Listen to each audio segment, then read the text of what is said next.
Jail 8, number 18, by Yale Stewart. Now, I know everyone's excited for Jim, but I have some bad news.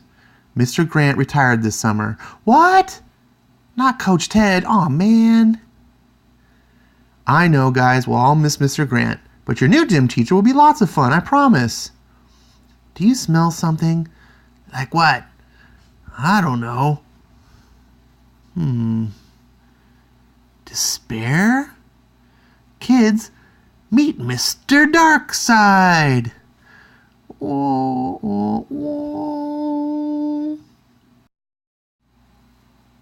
Hey everyone, you're watching Ash on Comics. My name is Ash. And here is today's comic. Full of glare. Oh, man. You can't win with these glossy comics. This is, kind of reminds me of the Marvel style, which is glossy everywhere. But man, Exo Manowar, $1 debut, number 1, the Matt Kent run that just finished up on issue 26. Jeez, let's see if I can tilt this up here. Well, yeah, let's hold it up. What am I doing? I have it right here. Now you can see why I like to do it on my iPad, because nice even lighting once the exposure kicks in, and no glare. And I could hold up the book like so, and it wouldn't be glare, but it's hard to flip the pages and read. So this book is astounding. I just wanted to show you a little bit here, like the quality. It is the glossy paper. This is kind of like the DC books before they went to their matte. So it very much exactly reminds me of. Look at this art. This is $1. Of course, all the issues aren't that way. But I want to review this book. I should have been reviewing this before. This is one of the books that Trajan Channel, which unfortunately he's kind of in and out of comics. He doesn't really review comics, but he's one of the guys that inspired me to do comics, and he used to read this book, and he would, every pull list video he did, he'd be like, oh, Exo Manowar. So I tried it out, and I always used to think that this guy was dumb. I didn't understand. I just didn't like the costume in the original Valiant. And I was buying comics back then, but I had plenty of Marvel stuff, so I was like, I don't even need this Valiant stuff, even though everyone tells me it's good. Fast forward to today. This is an all-new Valiant. They rebooted their universe in 2011 with Robert Venditti's run on Exo Manowar, which we covered the first story arc trade paperback on an episode of Ash on Bats, the Ash and Bats show. I don't remember which one it was, but the thumbnail will have this cover. No, not this cover, but the other one by Matt Kent. Now, that story is one of my favorite Exo Manowar stories of all time. It tells his origin. It's a total reboot, so they tell the origin all over again. And I never read the Exo Manowars from the past, but something tells me that this reboot is better. You know, like a tighter retelling of the origin. Now, this story picks up after that arc by Venditti, which is longer. And this sets in the future. Now, Arik of Dacia, the character who is Exo, is off in space on a whole other planet. This is a sci-fi story, kind of reminiscent of like Flash Gordon type stuff. Arik of Dacia, if you're not familiar with Exo Manowar, here's what you want to think. If you've seen the movie Gladiator, you remember the character Maximus, the main character?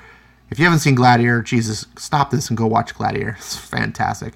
Okay, Maximus. Now, think of Maximus, and now imagine if Maximus got abducted by space aliens and found an ultimate superpowered suit of armor that's even more powerful than Iron Man armor, and then came back to present-day Earth. That is Arik in a nutshell. He's a little bit more gruff than Maximus, so he's kind of like little parts Conan, I like to think, too. But let's get on with this. Look at this stunning art. When I got into this book, one of the reasons I didn't get into Valiant in the original days is I didn't like their art style. Every mainstream comic book company kind of has their look. Marvel and DC had their looks, and Valiant had their look, and I did not like it. But this, so I was like, didn't understand what to expect when I first opened this. I was like, oh, good Lord. This is beautiful. Here we see this space farm and a man farming. This is Arik, of course, our main hero. And the war machine starts rolling through the village. Look at that. Not only is it just beautifully rendered, but these designs, you know, it feels alien, but it feels like classical military, like old World War I kind of design motifs. Just, oh, Jesus. Oh, I love Hawkman too, but I'm doing a video. Yes, Hawkman. Everyone keep promoting Hawkman. Okay. Let's turn off the notifications. I'm an idiot. Bing. So, it's one thing paper comics don't do. They don't beep at you. So, Arik's just sitting there, letting the army roll through, and he goes back to threshing his field. Did you see the soldiers marching today, Arik? Yes. The gears of war grind, no matter what, no matter where. The war is justified. A just war does not make a good war shown. It will be good in the long run. The cadmiums have been oppressing us for generations. Are you hungry?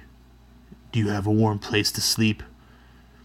Do you have the time and money to read scrolls and sun yourself in the afternoon? What more do you need? And she's, oh. I work in a tavern 9 days a week. I would like to go to school, to learn our history, to learn art, but the cadmiums forbid this. I don't want to be a tavern maid my entire life. And he's, oh. Dreams and aspirations are a burden shown. To simply be content, that is the highest aspiration. Tell me more about where you come from, Arik, your Earth. And then he tells him about his little history. She asks, he remembers he has his love, which is from the first arc, which I highly recommend you read. Oh my God. The art's not as gorgeous as this, but the story is phenomenal. Do you miss her? Sometimes. It doesn't matter. What did she look like? Was she tailless like you? And then there's some, funny bedtime, cute, well, I don't know, it's funny, but, intimate bedtime talk. After she falls asleep, he's walking out 2 moons to emphasize the alien nature of where he is. And he's got this cairn, or whatever you call these.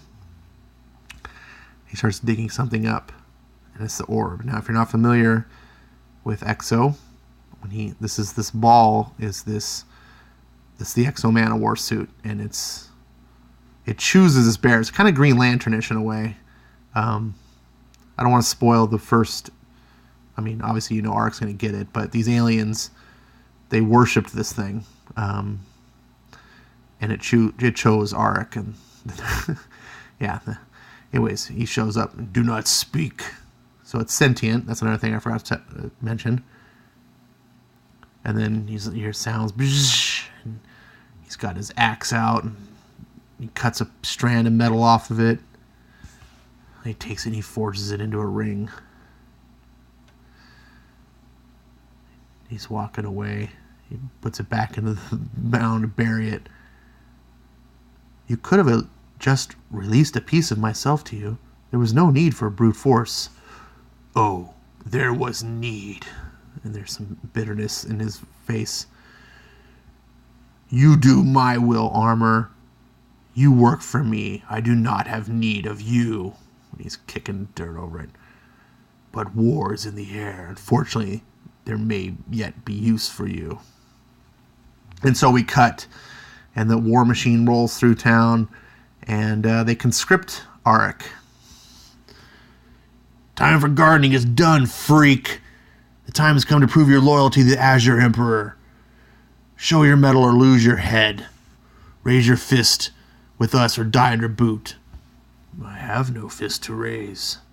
Ah, shock. You have legs to march and a body can catch an enemy's boltcaster so others may fight in your stead. Ha ha ha. And they take him away. And Shone's like, no, you can't. You fight. This isn't his war. Please. He's much better for farming. And of course, I love this. Without in any sort of way preaching to you, the author communicates quite well the naivete of civilians in war. They talk about war and how just it is, and we should go fight and do all this stuff when it's not on your doorstep. But all of a sudden, when your loved ones have to go, it's a different story. This woman was talking big, oh, we got to fight the war. Oh, no, you have to go, though? Oh, I don't know if I'm willing to sacrifice that. And then there was wisdom in Arx when he was trying to tell her, you know, war is not what you think. And he's seen so much war. He was a Roman soldier, or actually he fought the Romans, sorry. This guy's a brute. He's seen so much war. So he's just done with it. He's like, you don't even understand what you're talking about, woman. But he doesn't talk to her that way. You know, I'm kind of paraphrasing. He still loves her and respects her. You know, there's no misogyny in him, but there's truth in this relation, you know, and that women don't necessarily understand. They're not conscripted to go off to war, so it's easy for them to talk about. But the author never preaches this to you. You as a reader, if you're of this mindset, you'll see it. And if you're not, if you may not see that. Everyone has their own subjective reactions. And that sort of subtlety is what great writers do. I don't need to talk up the art anymore. You can just see it. It's glorious. So he gets conscripted by the leader, and the leader's talking, listen, meat, many of you probably won't get weapons tomorrow. Most of you won't make it to midday sun. This is the final push, so listen to me. When the soldier next to you falls, grab his weapon. Trust me, there will be plenty of weapons available. This reminds me, you've seen that movie, dang it, I forgot the name of that movie with Jude Law, with the Russians and the fall of Stalingrad. Oh, man. And then, anyways, they give every other soldier a rifle, and then every other soldier in between, like, some ammo. And their whole purpose is, like, when the guy with the rifle falls, you pick up his gun and you have bullets. Because Russia was so poor, they couldn't. And this just reminds me of that. So he's briefing them on, like, the mission, what they're going to go.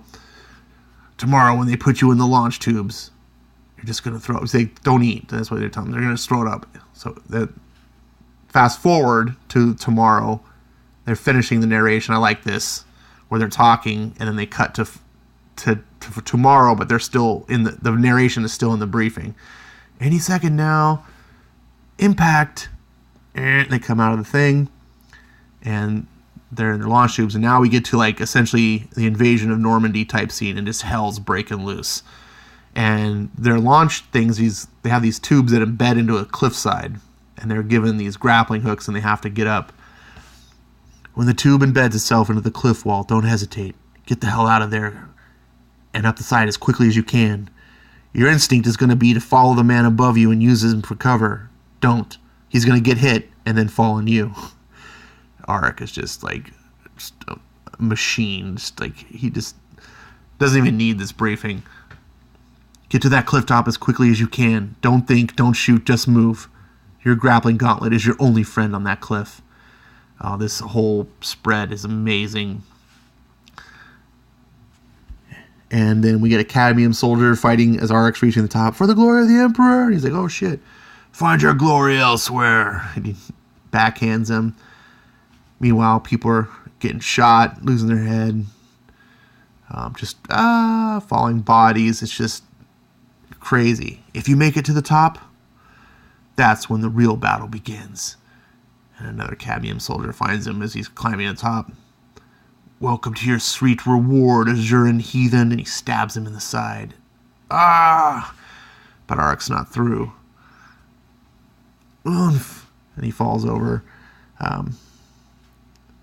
The path into the palace through the narrow valley. That valley is full of anti-personnel mines. There's no way we can make it. Even if you somehow manage to navigate the valley, the cadmiums have bolt cannons mounted above the terrain. They'll be raining down sunfire on anyone that runs that gauntlet. I wasn't supposed to be here, but we see Arik just grabs a dude's gun and just takes off running. And everyone's just like following. Don't walk on the ground, he says.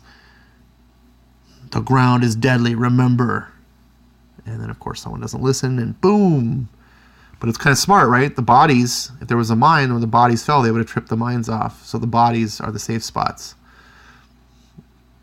And just this war, the art capturing this war scene is great. What took you so long? We have pressing matters. We have to keep pressing. We're nearly there. Don't hesitate, men. We've made it this far for a reason. The gods have chosen you. Prove that you are worthy of their favor. And everyone's like, yeah, charging. And more briefing. After the Valley of Blood, that's when the fun begins. There's a moat around the palace. The palace wall that's half a click deep and twice as wide, teeming with flesh fish. To make matters worse, our spies say that the Cadmiums have a secret weapon patrolling the waters, a genetically modified blood beast guarding the moat. Personally, I think it's propaganda. It was true. Oh, gross. In short, enjoy your evening, because tomorrow we die. And then Arik just steps on his body, grabs his gun, grabs a grenade, and keeps going. And there's the secret weapon, Blood Beast, they were talking about. And Arik's charging, dives into the water, the flesh fish, but Arik doesn't care. Immediately pops back out, uses his grapple into the inner thigh of the beast, starts cutting into its leg. Things blasting, falling. I'm not quite sure what's happening here. I thought like the fish were getting at it and it's going wild. But next we see it collapses and Arik cuts out of its body. Nasty. Then he shows up to the control room or whatever, I guess, that's piloting the beast. This word was kind of unclear, but I guess it wasn't really necessary. Get out, too late. There's the grenade that he took. Boom! And then Arik's back in the water. And then the city that they're trying to take. The battlefield. Now the battle's over. And Arik shows up and the soldiers just give him a look. This one salutes his chest. Thank you, soldier. They show him his respect. Now, this is important because he's not one of them, right? He's not one of the Azure people. He's a human. So, they kind of, just like you'd imagine, they're slightly bigoted to him or whatever. But now that he's earned their respect, they walk away. You, the general wants to see you. Hurry it up. My advice, don't talk. So, we get a briefing, and the general's explaining his whole thing about, okay, I got a secret mission for you, blah, blah, blah, blah. Accomplish those goals and our precarious foothold become a stronghold, and you may return to whatever farm you were pulled from.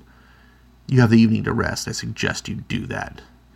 So, I think this is funny. Like, it's, do this for us. We made you a slave, essentially. And you can't really trust this guy. He's, like, oh, if you do this, we'll let you go back to your farm. No, if he succeeds, of course, you're going to just be like, oh, we need you even more now. But that's war, and Arik is known like there's not really just sides in either war. But during the nighttime, Arik once again goes out. I have need of you. One last time. And there's the orb. That's the armor.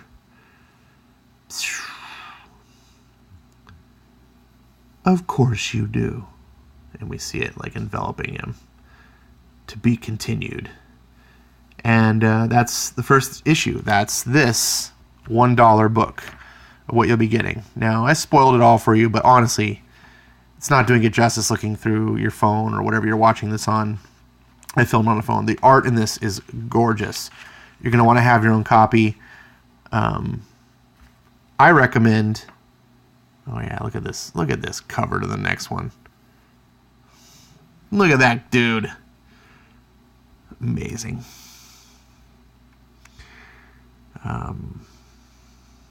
I recommend, where is it? No, it was sorry. It's in the back of this.